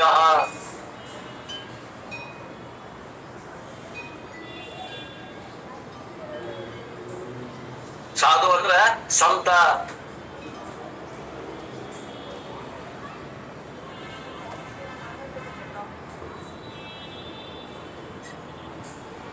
ಯಾಕೆ ಸಂತ ಆಗ್ತಾನಿವ ಅಂತಂದ್ರ ಇವ ಸರಿಯಾದ ದಾರಿ ಒಳಗೆ ಹಿಡ್ದಾನ, ಮತ್ತೆ ತನ್ನನ್ನು ತಾ ಬದ್ಲಿ ಮಾಡ್ಕೋಬೇಕು ಅಂತ ಕಂಪ್ಲೀಟ್ ಅದರಲ್ಲಿ ತೊಡಗ್ಯಾನ ಇವ.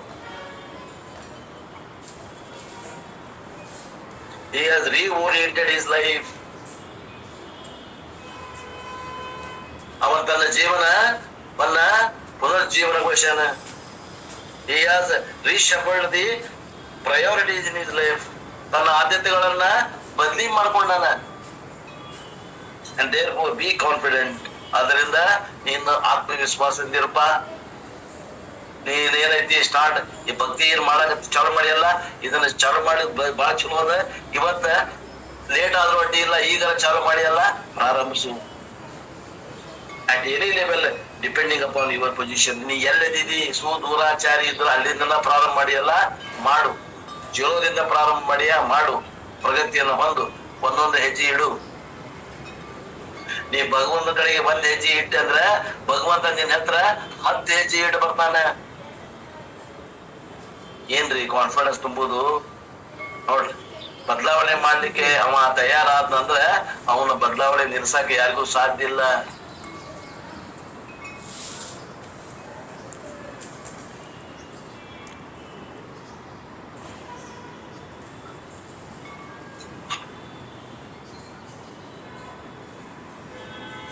ಮೊಲ ಮತ್ತು ಆವಿ ಕತಿ ಗೊತ್ತದಲ್ಲ. ನಮ್ಮಂತವ್ರು ನಾವೇನು ಪಾಪ ಮಾಡಿಲ್ಲ, ಆದ್ರೆ ನಾವು ಬದಲಾವಣೆ ಆಗಾಕ ತಯಾರಾಗಿಲ್ಲ. ಇನ್ನ ನಮ್ಮನ್ನು ದಾಟಿ ಹೋಗ್ತಾನವ. ಆವಿ ಇದ್ದಂಗ ಹೋಗ್ತಾರ. ನಾವು ಮೊಲ ಆಗಿ ಇಲ್ಲೇ ನಿಂತಿರ್ತೇವೆ, ಸ್ವಲ್ಪ ರೆಸ್ಟ್ ತಗೋ, ಇನ್ನು ಬೇಕಾದಷ್ಟು ಆವಿಷ ಐತಿ. ನಾವು ಹಾಸಿ ಮಾಡ್ಕೋತೀವಿ. ಅವ ಮನಸ್ಸು ಬದಲಾವಣೆ ಮಾಡಿದಂತ ವ್ಯಕ್ತಿ ನಾವೇ ಜೊತೆ ಅವ ತನ್ನ ಸಾಧನೆ ಪ್ರಗತಿ ದಾಟಿದ ಅಂತಂದ್ರ ನಮ್ಮನ್ನು ದಾಟಿ ಮುಂದೆ ಹೋಗ್ತಾನವ. ಆತ್ಮೀಯರೇ, ಯಾಕ ಅವ ಮನಸ್ಸು ಮಾಡಿದ ಅಂದ್ರ ಅವ ಕಾರ್ಯೋನ್ಮುಖ ಆದಂದ್ರ ಸಾಕು, ಅವ ಗುರಿ ಮುಟ್ಟುವರೆಗೆ ನಿಲ್ಲುವುದಿಲ್ಲ ಅವ.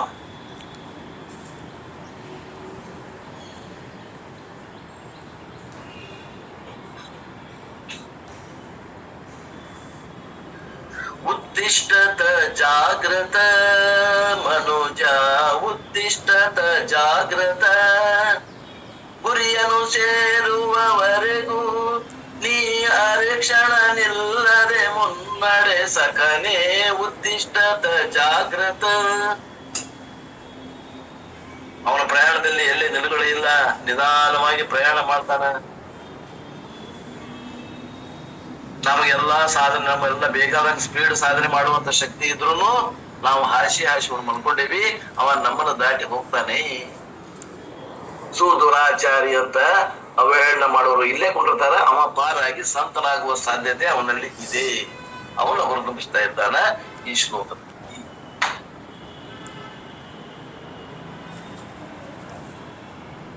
31ನೇ ಶ್ಲೋಕ. ಕ್ಷಿಪ್ರಂ ಭವತಿ ಧರ್ಮಾತ್ಮ ಶಶ್ವಶ್ಚಾಂತಿ ನಿಗಚ್ಚತಿ ಕೌಂತೆಯ ಪ್ರತಿಜಾನೀಹಿ ನಮೇ ಭಕ್ತ ಪ್ರಣಶ್ಯತಿ. 31ನೇ ಶ್ಲೋಕ ಹೇಳ್ತದ, ಏ ಕೌಂತೆಯ ಅರ್ಜುನನೇ, ಸಹ ಅವನು ಯಾವನು ದುರಾಚಾರಿಯಾದವು. ಕ್ಷಿಪ್ರಂ ಬೇಗನೆ, ಧರ್ಮಾತ್ಮ ಭವತಿ ಧರ್ಮಾತ್ಮನಾಗುತ್ತಾನೆ, ಶಾಶ್ವತವಾದ ಶಾಂತಿಯನ್ನು ನಿಗಚ್ಚತಿ ಹೊಂದುತ್ತಾನೆ.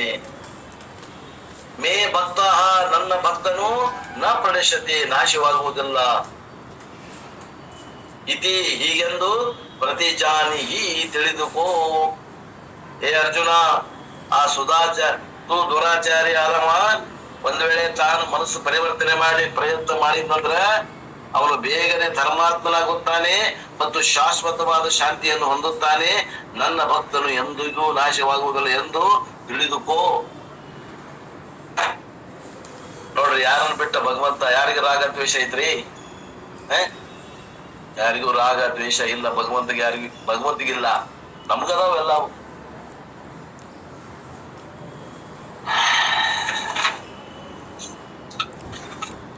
31ನೇ ಶ್ಲೋಕದ ಅರ್ಥ ಓದ್ತೇನೆ ನೋಡಿ. ಡುಂಡಪ್ ಸರ್ ಪೇಜ್ ನಂಬರ್ 3, 31ನೇ ಶ್ಲೋಕ ಪೇಜ್ ನಂಬರ್ 3 ಬಂದ್ಬಿಡ್ತೇನೆ ಡೈರೆಕ್ಟ್. ಅಲ್ಲಿ ಕ್ಲಾಸ್ ಮುಗಿದು ಮತ್ತೊಮ್ಮೆ ರಿವಿಷನ್ ಹೇಳ್ಕೊಂತ ಹೋಗ್ಯಾರ, ಅದನ್ನೆಲ್ಲ ಹೇಳಕ್ ಹೋಗುದಿಲ್ಲ. So what will happen to that person? ಅವಾಗ ಏನಾಗ್ತದ್ರಿ? ದುರಾಚಾರಿ ಇದ್ದವಂಗ who has decided to turn to the lord for help, ಸಹಾಯಕ್ಕಾಗಿ ಭಗವಂತನ ಅಭಿಮುಖವಾಗಿ ತನ್ನ ಪ್ರಯಾಣವನ್ನ ಮಾಡ್ಯಾನ, ಭಕ್ತಿ ಅನ್ನುವಂತ ಪ್ರಯಾಣವನ್ನ ಮಾಡ್ಯಾನಲ್ಲ, ಅವಂಗ ಏನಾಗ್ತದ ಮುಂದ? ಕೃಷ್ಣ ಹೇಳ್ತಾನೆ, ಸಹ ಕ್ಷಿಪ್ರಂ ಧರ್ಮಾತ್ಮ ಭವತಿ, ಅವನು ಬೇಗನೆ ಧರ್ಮಾತ್ಮನಾಗಿ ಆಗುತ್ತಾನೆ. ಇವರು ಸೋಲ್ ಬಿಕಮ್ ಎ ಧರ್ಮ ಪ್ರಧಾನ ಪುರುಷ. ಧರ್ಮಾತ್ಮ ಮೀನ್ಸ್ ಆತ್ಮ ಮೀನ್ಸ್ ಮೈಂಡ್. ಅವನ ಮನಸ್ಸು ಧರ್ಮದಿಂದ ಕೂಡ್ಕೊಳ್ತದ. ಇಲ್ಲಿ ಧರ್ಮಾತ್ಮ ಅಂದ್ರೆ ಆತ್ಮಕ್ಕೆ ಹೋಗ್ಬೇಡ್ರಿ, ಅಲ್ಲಿ ಆತ್ಮ ಅಂದ್ರೆ ಮನಸ್ಸು ತಿಳ್ಕೊಡ್ರಿ. ಅವನ ಮನಸ್ಸು ಈಗ ಧರ್ಮದಿಂದ ಕೂಡಿಯದ. ಮತ್ತೊಬ್ಬರಿಗೆ ಒಳ್ಳೆಯದನ್ನ ಮಾಡ್ತದ, ಕೆಟ್ಟದ್ದನ್ನ ಮಾಡೋದಿಲ್ಲ. A person whose mind values dharma more than ಅರ್ಥಕಾಮ. ಈಗ ಅರ್ಥಕಾಮ ಬಿಟ್ಟಾನವ, ಈಗ ಏನ್ ಮಾಡ್ಯಾನ? ಧರ್ಮವನ್ನ ಆಚರಣೆ ಮಾಡ್ತಾ ಇದ್ದಾನ. Until then he was only considering ಅರ್ಥಕಾಮ. ರೊಕ್ಕ ಗಳಿಸ್ಬೇಕು, ಮತ್ತೆ ಆ ರೊಕ್ಕದಿಂದ ಬರುವಂತ ಭೋಗ ಭಾಗ್ಯಗಳನ್ನು ಉಣಬೇಕು ಅಂತಿದ್ದಂತ ಬುದ್ಧಿ ಈಗ ಬದಲಾವಣೆ ಆಗ್ಯದ. ನಾನು ಮತ್ತೊಬ್ಬರಿಗೆ ಹರ್ಟ್ ಮಾಡಬಾರದು, ನಾನು ಧರ್ಮವಂತ ಜೀವನವನ್ನು ನಡೆಸಬೇಕು ಅಂತಾನೆ.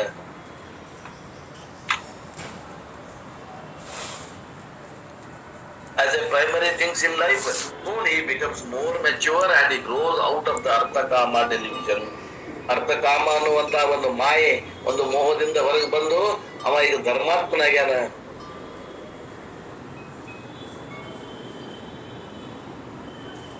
Not that he should reject them totally. ಅರ್ಥಕಾಮಗಳನ್ನ ಬಿಟ್ಟಾನಂತಂದ್ರೆ ಪೂರ್ಣ ಬಿಟ್ಟಿಲ್ಲ,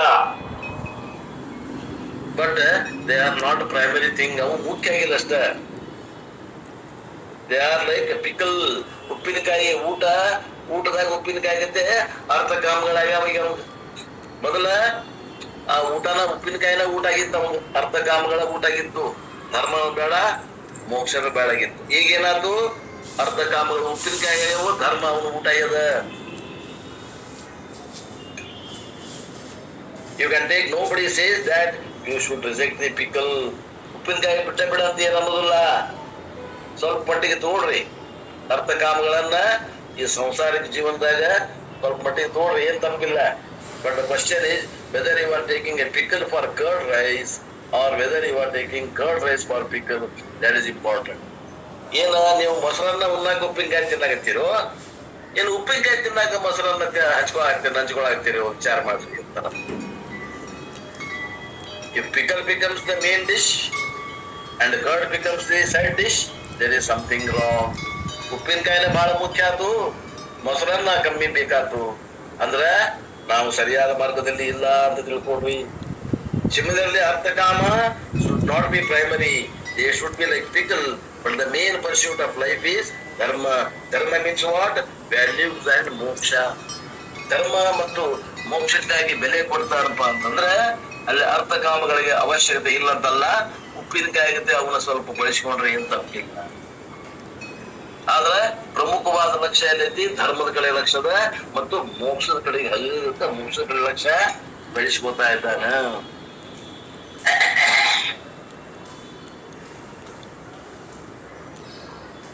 And therefore Krishna says ಕ್ಷಿಪ್ರಂ, ಭಗವಂತ ಹೇಳ್ತಾನೆ ಕ್ಷಿಪ್ರಂ, ಬೇಗನೆ ತುರ್ತ, before long he will stop to be an ಅರ್ಥಭಕ್ತ. ಅರ್ಥಭಕ್ತ ಆಗುದಿಲ್ಲಮ್ಮ ಈಗ. he will stop to be an ಅರ್ಥಾರ್ಥಿ ಭಕ್ತ.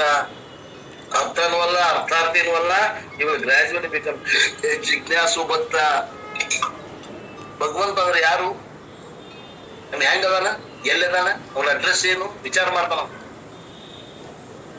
ಸೊ ಧರ್ಮಾತ್ಮ ಮೀನ್ಸ್ ಜಿಜ್ಞಾಸು ಭಕ್ತ, the one who uses devotion for inner growth. ತನ್ನ ಆಂತರಿಕವಾದ ಬೆಳವಣಿಗೆಗೆ ಆ ಪರಮಾತ್ಮನ ಭಕ್ತಿಯನ್ನು ಉಪಯೋಗ ಮಾಡಕತ್ತಾರಲ್ಲ, ಇಂಥವಂತಾರ ಜಿಜ್ಞಾಸು. And once he has become a ಜಿಜ್ಞಾಸು ಭಕ್ತ, the next stage is very very natural. And what is the next stage is ಜ್ಞಾನಿ ಭಕ್ತ. ಯಾವಾಗ ಜಿಜ್ಞಾಸು ಭಕ್ತ ಆದಂದ್ರೆ ಅವ ಮುಂದ ಗುರುವಿನ ಬಂದು ಶ್ರವಣ ಮನನ ನಿಧ್ಯಾಸನ ಮಾಡಿ ಜ್ಞಾನಿ ಭಕ್ತ ಹಂಚ್ಕೋತ. ಜಿಜ್ಞಾಸು ಭಕ್ತಿ means a devotee who is interested in knowing the nature of God. ಪರಮಾತ್ಮ ಹೆಂಗದನ್ನ ತಿಳ್ಕೊಬೇಕನ್ನ ಅವ ಜಿಜ್ಞಾಸು ಭಕ್ತ ಆಗ್ತಾನೆ. ಈಶ್ವರ ಜ್ಞಾನ ಇಚ್ಛಾವಾನ್ ಭವ, ಈಶ್ವರ ಜ್ಞಾನ ಇಚ್ಛಾ ಉಳ್ಳವಾಗ್ತಾನವ ಭಕ್ತ. And once there is an intense desire to know what exactly is God, ನಿಜವಾಗಿ ಈ ಪೂಜೆ ಮಾಡುವಂತ ಫೋಟೋಗಳು, ಈ ಮೂರ್ತಿಗಳು ದೇವರು ಅಥವಾ ಯಾವ್ದೊಂದು ದೇವರು ಅನ್ನುವಂಥದ್ದು ಒಂದು ಐತಿ ಅಂತ ತಿಳ್ಕೊಂಡು ಏನ್ ಜಿಜ್ಞಾಸ ಮಾಡ್ತಾರಲ್ಲ, ಎಕ್ಸಾಕ್ಟ್ಲಿ ಗಾಡ್, ನಿಜವಾದ ದೇವರು ಯಾರು? ನಾನೇನೆ ನಿಮ್ಗೆ ತೋರಿಸ್ಕೊಟ್ಟೆ ನಿಜವಾದ ದೇವರು, ಬೆಳಿಗ್ಗೆ ತೋರಿಸ್ಕೊಟ್ಟೆ. ಯಾರು ನೋಡಿದ್ರಿ ಭಾಗ್ಯವಂತರು, ಯಾರು ನೋಡಿಲ್ಲ ನೋಡ್ರಿ, ಇನ್ನೊಮ್ಮೆ ಯಾವಾಗ ಬಂದಾಗ ತೋರಿಸ್ಕೊಡ್ತೀನಿ. ಆ ನಿಜವಾದ ಭಗವಂತನ ಸಾಕ್ಷಾತ್ಕಾರ ಮಾಡಿಸ್ಕೊಡ್ತೇನೆ ಅಂತ ಕಾಲ ತಯಾರಬೇಕು. Exactly is what is exactly God, because I have understood that God is the only source of peace. ಆ ಭಗವಂತನೇ ನನಗ ಆನಂದಕ್ಕ ಅವ ಏನಾಗ್ಯಾನ, ಸೋರ್ಸ್, ಆಕಾರ ಆಗ್ಯಾನ. ಆನಂದ ಇರುವುದು ಅಲ್ಲೇ ಅದ. ನೀರಿಗೆ what is the source of water? Source of water is river, source of water is well. ಹಂಗ ಸುಖ ಎಲ್ಲೈತಿ? ಸುಖದ ಆಕಾರ ಯಾವುದು ಅಂದ್ರೆ ಭಗವಂತ. ತಿಳ್ಕೊಡ್ರಿ.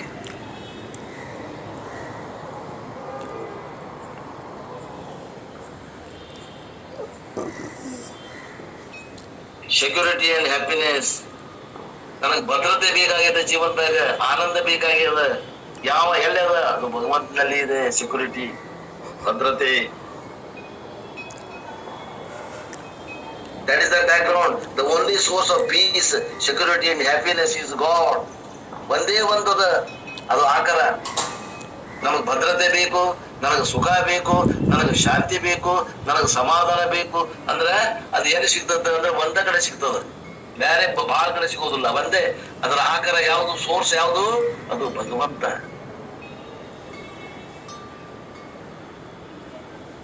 ಇನ್ ರಿಲಿಜನ್ ವಿ ಕಾಲ್ಡ್ ಗಾಡ್. ನಾವು ಧಾರ್ಮಿಕರಿದ್ದಾಗ ದೇವರಂತೀವಿ. ಫಿಲಾಸಫಿಗೆ ಬಂದ್ವಿ ಅಂದ್ರೆ ಬ್ರಹ್ಮನ್ ಅಂತೇವಿ. ಅಧ್ಯಾತ್ಮಕ್ಕೆ ಬಂದ್ವಿ ಅಂದ್ರೆ ಬ್ರಹ್ಮ ತತ್ವ. Once I know that I am interested in knowing Brahman, ಅಥಾತೋ ಬ್ರಹ್ಮ ಜಿಜ್ಞಾಸ, ನಾನು ಬ್ರಹ್ಮನನ್ನ ತಿಳ್ಕೊಂಡೇ ತೀರ್ತೇನೆ. ನಾ ತಿಳ್ಕೊಂಡ ಮ್ಯಾಗನ ನಾ ಸಮಾಧಾನದಿಂದ ಕುಂಡಿರ್ತೇನೆ ಅನ್ನುವಂತಹ ಪಾಪಿ ಕೊಡ್ತು. ಅಥಾತೋ ಬ್ರಹ್ಮ ಜಿಜ್ಞಾಸ. ಬ್ರಹ್ಮಸೂತ್ರ, ಒಂದೇ ಸೂತ್ರ. ಅಥಾತೋ ಬ್ರಹ್ಮ ಜಿಜ್ಞಾಸ ಜನ್ಮಾದಶಯತಃ ಶಾಸ್ತ್ರ ಯೋನಿತ್ವ.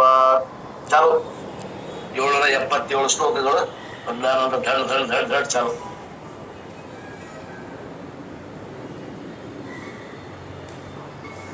And once I have the sincere desire, Krishna will tell in the next chapter, 10th chapter, from somewhere Shastram comes. ಒಂದ್ಸಲ ನೀ ತಯಾರಾದಿ ಅಂದ್ರೆ ಭಗವಂತ ಹೇಳ್ತಾನ 10ನೇ ಅಧ್ಯಾಯದಾಗ, ನಿನಗೆ ಎಲ್ಲಿಂದಲೂ ಶಾಸ್ತ್ರ ಸಿಗ್ಲಿಕ್ಕೆ ಪ್ರಾರಂಭ ಆಗ್ತದೆ. Just as when the flower bloom from somewhere, what comes? The bee comes. ಹೆಂಗ ಒಂದು ಹೂ ಅಳ್ಳಿ ಪಕ್ವವಾಗಿ ಅಳ್ಳಿ ತನ್ನ ಸುಗಂಧವನ್ನ ಬೀಸ್ತು ಅಂತಂದ್ರೆ ಅಲ್ಲಿ ದುಂಬಿ ಬಂದ್ಬಿಡ್ತದ ಆ ಸುಗಂಧವನ್ನು ಹೀರ್ಲಿಕ್ಕೆ. Flower need not send post card. ಆ ಹೂವು ಏ ದುಂಬಿ ಬಾ ನಾ ಇಲ್ಲದೇನಿ ಹಳ್ಳಿ ನಿಂತೇನಿ ಅಂತ ಅದು ಪೋಸ್ಟ್ ಕಾರ್ಡ್ ಕಳ್ಸೋದಿಲ್ಲ ಅಥವಾ ವಾಟ್ಸಪ್ ಮೆಸೇಜ್ ಮಾಡೋದಿಲ್ಲ ಅಂತ. Please come once it has bloomed naturally it comes.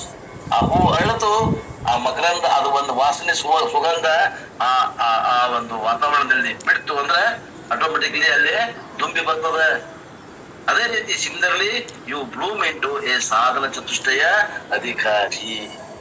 ನೀವು ಏನಾಗ್ತಾನ ಅಧಿಕಾರಿ, ಹೆಂಗ ಅದು ಹೂವು ಅದು ಏನಾಗ್ತದ, ಅದು ಅರಳಿ ಪರಿಮಳವನ್ನ ಬೀಸ್ತದ, ಹಂಗ ಸಾಧನ ಚತುಷ್ಟಯ ಅರಳಿದಂತಹ ವ್ಯಕ್ತಿ ತಯಾರಾಗ್ತಾನ. Guru will come in search of you. ಭಗವಂತ ಗುರುನ್ ಕಳಿಸ್ತಾನೆ ನಿಮ್ಮ ಹತ್ರ, ಅಥವಾ ಅವನೇ ಬರ್ತಾನೆ ಗುರು ರೂಪದಿಂದ, ತಾನೇ ಬರ್ತಾನೆ. Krishna will tell this in the 10th chapter. ಭಗವಂತ ಈ ವಿಷಯವನ್ನ ಮುಂದಿನ ಅಧ್ಯಾಯ 10ನೇ ಅಧ್ಯಾಯದಾಗ ಹೇಳ್ತಾನ.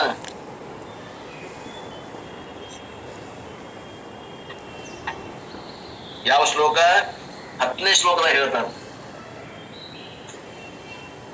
ಏನದು ಶ್ಲೋಕ ಗೊತ್ತಿಲ್ಲ ನೋಡ್ರಿ. ತೇಷಾಂ ಸತತ ಯುಕ್ತಾನಾಂ ಭಜತಾಂ ಪ್ರೀತಿ ಪೂರ್ವಕಂ ದದಾಮಿ ಬುದ್ಧಿ ಯೋಗಂ ತಂ ಏನ ಮಾಮುಪಯಾಂತಿ ತೇ. ನಿತ್ಯ ಯುಕ್ತರು ಪ್ರೀತಿ ಪೂರ್ವಕವಾಗಿ ಭಜಿಸುತ್ತಿರುವವರು ಆದ ಅವರಿಗೆ ಆ ಬುದ್ಧಿಯೋಗವನ್ನು ನಾನು ಕೊಡುತ್ತೇನೆ. ಬುದ್ಧಿಯೋಗವಂದ್ರ ಈ ಭಗವಂತತ್ವದ ವಿಷಯವಾದ ಸಮ್ಯಕ್ ನಾನು ಕೊಡುತ್ತೇನೆ. ಅದರಿಂದ ಅವರು ನನ್ನನ್ನು ಹೊಂದುತ್ತಾರೆ. ಮುಂದೆನೆ ಅವಸ್ಥಾತ್ರಯ ವಿವೇಕ ಮಾಡಿಸಿ ಹೇಳಿದೆ, ನಿನ್ನೇನು ಹೇಳಿದೆ, ನಿನ್ನ ಸಾಯಂಕಾಲ ಪ್ರವಚನದಾಗ ಹೇಳಿದೆ. ಹಂಗ ಗುರು ಬಂದು ನಿಜವಾದ ಪರಮಾತ್ಮನನ್ನ ನಿಮಗೆ ಸಾಕ್ಷಾತ್ಕರಿಸಿ ಕೊಡ್ತಾನ, ದರ್ಶನವನ್ನ ಮಾಡಿಸ್ತಾನ.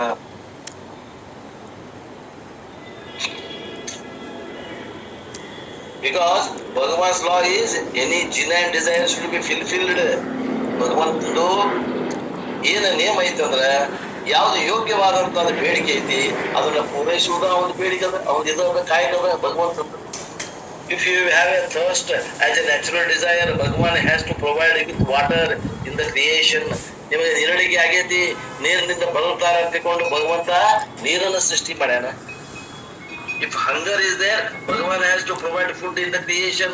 ಆ ಹಸಿವು ಇಟ್ಟಾನಂದ್ರ ಹಸಿವಿಗೆ ತಕ್ಕ ಆಹಾರವನ್ನು ಇಟ್ಟಾನ ಭಗವಂತ. If we have to breathe the oxygen, we will destroy oxygen. That is different thing. Bhagavan has to provide oxygen. ನಮಗೆ ಉಸಿರಾಡಲಿಕ್ಕೆ ಆಕ್ಸಿಜನ್ ಬೇಕಾಗ್ಯದ. ಆದ್ರೆ ನಾವು ವಾಯು ಮಾಲಿನ್ಯ ಮಾಡಿ ಆಕ್ಸಿಜನ್ ನಾಶ ಮಾಡಕತ್ತೇವೆ ಅಂದ್ರೂ ಕೂಡ ಭಗವಂತ ನಮಗೆ ಆಕ್ಸಿಜನ್ ಕೊಡಲೇಬೇಕು. ಅಂದ್ರೆ similarly if you have a thirst for ಈಶ್ವರ ಜ್ಞಾನ, ನಿಮಗೆ ಈಶ್ವರ ಜ್ಞಾನದ ಹಸಿವು ಐತಂದ್ರೆ Bhagavan has to provide a Guru.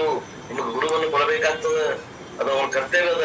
Therefore Krishna says shastra will come, guru will come. ಶಾಸ್ತ್ರ ಗುರು ರೂಪದಿಂದ ಎಲ್ಲ ಬರ್ತಾವ. Ideal situation for learning will come. ನಿಮಗೆ ಕಲೀಲಿಕ್ಕೆ ಏನ್ ಬೇಕು, ಯಾವ ಚಿಂತೆ ಇಲ್ಲದಂತ ವಾತಾವರಣ, ರೋಟಿ ಕಪಡ ಮಕಾನಿಗೆ ಯಾವ್ದು ತೊಂದರೆ ಇಲ್ಲದಂತ ವಾತಾವರಣ ಐತೇನೋ ಅಂದ್ರೆ ಅವ ಭಗವಂತ ಕೊಟ್ಟಾನ ಸಹಾಯ ಅಂತ ತಿಳ್ಕೊಳ್ರಿ. ಶಾಸ್ತ್ರವನ್ನ ಅಧ್ಯಯನ, ಶಾಸ್ತ್ರವನ್ನ ಅಧ್ಯಾಪನ, ಗುರುವಿಗೆ ಹೇಳಾಕ ಅನುಕೂಲ ಆಗಿರ್ಬೇಕು, ಶಿಷ್ಯರಿಗೆ ಕೇಳಾಕ ಅನುಕೂಲ ಆಗಿರ್ಬೇಕು. ಇಂತ ಒಂದು ಅನುಕೂಲಕರ ವಾತಾವರಣವನ್ನ ಭಗವಂತ ಕಲ್ಪಿಸಿಕೊಡ್ತಾನೆ. Jnana will you will be converted into jnani bhakta. ಜ್ಞಾನ ಬರ್ತದ, ಜ್ಞಾನವಂತರಾಗ್ತಾರಿ, ಆವಾಗ ಜ್ಞಾನಿ ಭಕ್ತರಾಗಿ ಪರಿವರ್ತನೆ ಆಗ್ತೀರಿ. And what is Krishna say? ಸವೇಶ ಏನಂತಾನವ?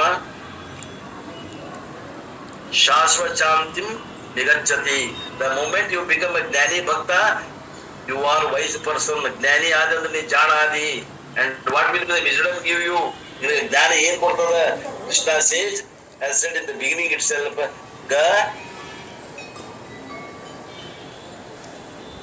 ಗತಾಸು ಅಗತಾಸು ನಾನು ಶೋಚಂತಿ ಪಂಡಿತ. ಎಲ್ಲಿ ಹೇಳ ಈ ಮಾತ?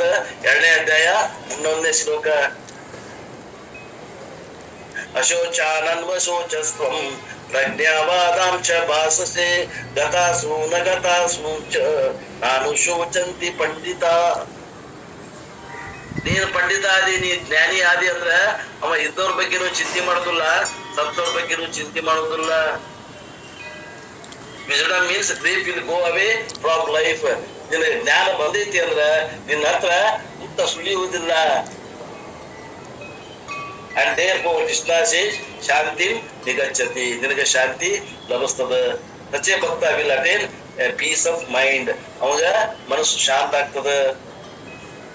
And what type of peace? Not a feeling peace. ಶಾಶ್ವತ ಶಾಂತಿ. ಅವನಿಗೆ ಬಂದು ಹೋಗುವಂತ ಶಾಂತಿ ಅಲ್ಲ. ವಿಷಯಗಳಿಂದ ಸುಖ ಸಿಕ್ಕಂಗಾತು ಹೋದಂಗಾತು ಅಲ್ಲ. ಶಾಶ್ವತವಾಗಿ ಸುಖ ಸಿಗ್ತದ. Everlasting peace of mind. ಅವ ಯಾವಾಗ ತನ್ನ ಸ್ವರೂಪವನ್ನು ನೆನೆಸ್ಕೋತಾನ ಅವಾಗ ಆನಂದ ಆವಿರ್ಭಾವ ಆಗ್ತದ.